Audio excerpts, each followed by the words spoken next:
underline. Omong dikit tapi nyelekit. Bersama Om Bob. Temukan di channel YouTube Om Bob Indonesia.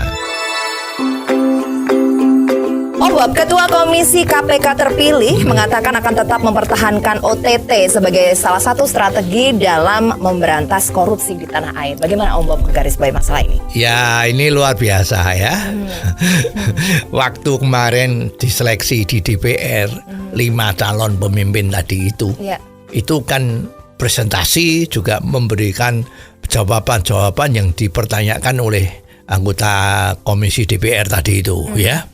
Nah, dari 5 calon pemimpin dari KPK ini, 4 dari calon itu mengatakan bahwa untuk yang akan datang itu langkah-langkah OTT itu kemungkinan besar tidak dilakukan. Karena dianggap bahwa itu tidak efektif.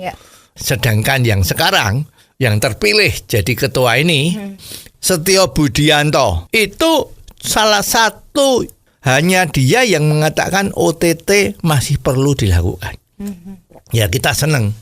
Ya, karena Setio Budi ini yang menjadi ketuanya.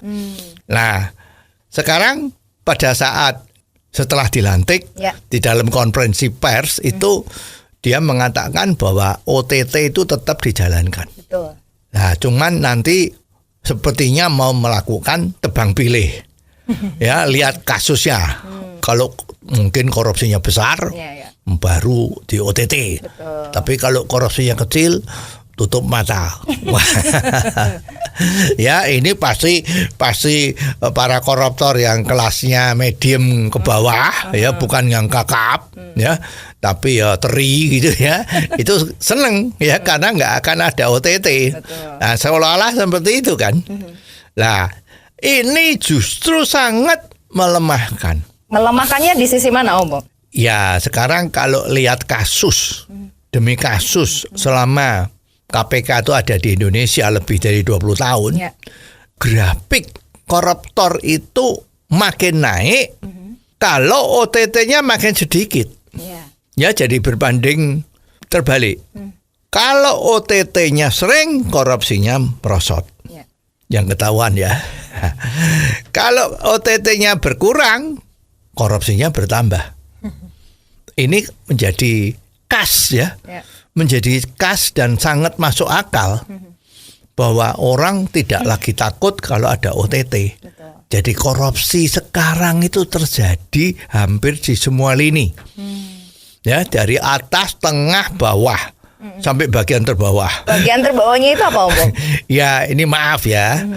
Maaf, ini tidak mengecilkan arti dari mereka yang berjuang di bawah ya. Misalnya tukang parkir ya. Itu kalau masih pakai karcis, kadang-kadang nggak pakai karcis. Nggak cuman itu, kasir-kasir di beberapa restoran-restoran itu juga demikian. Maka ada tulisannya kan.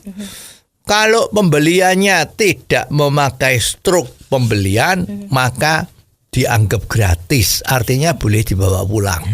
Ya, karena bos atau pemilik owner dari restoran atau toko tadi itu merasa khawatir. Ya, kontrolnya mereka kan hanya dari cash register. Betul. Jadi kalau nggak pakai cash register, bukti pembayarannya itu kan uangnya kan nggak masuk di kasir. Betul. Kemana gitu kan?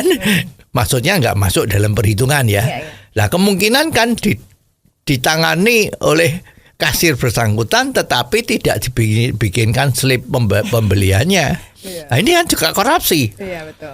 Ya, jadi ini memang membahayakan. Apakah di negara lain ada juga pengalaman yang sama Om Bob? Ya, negara lain itu pengalamannya beda sama yang di Indonesia. Ini Indonesia kan dari beberapa periode pimpinan KPK itu kan mengatakan kalau OTT itu tidak efektif. Yang paling efektif adalah pembinaan. Ya ini ya. Nah, ini betapa hebatnya pengaruh dari pimpinan KPK yang dulu, sehingga kemarin ada 4 calon yang jadi pimpinan itu kan juga ikut filosofinya itu. Itu tidak baik. Yang baik itu melakukan pembinaan. Pembinaan itu adalah jalan-jalan ke sekolahan, memberi ceramah sama murid-muridnya, ya.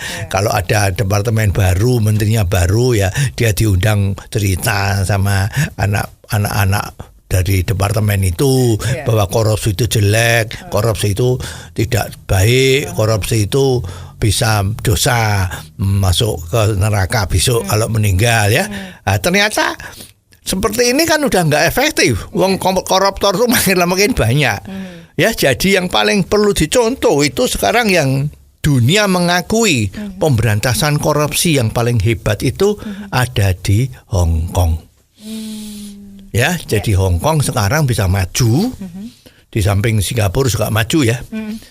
Hong Kong itu dulu pada saat sebelum ada KPK-nya Hong Kong, itu namanya apa ya, ICCI apa ICCA, ya, pokoknya lembaga KPK-nya Hong Kong itu dibentuk, itu adalah independen, tidak di bawah DPR, tidak di bawah gubernur, ya, tapi dia independen, yang diangkat oleh undang-undang.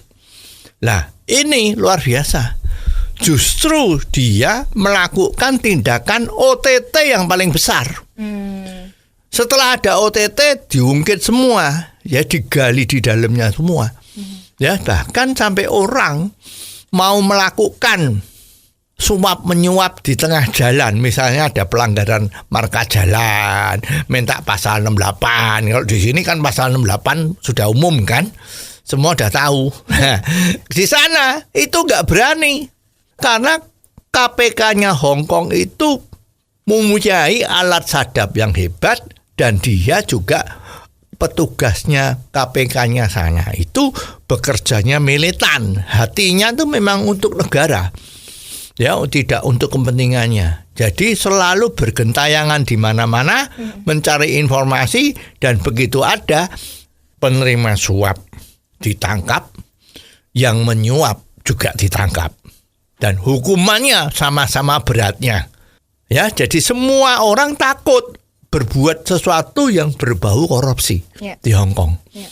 Ternyata terbukti dalam tempo nggak lama, 2-3 tahun itu sana bersih dari korupsi. Nah, ini harusnya tuh ditiru oleh Indonesia.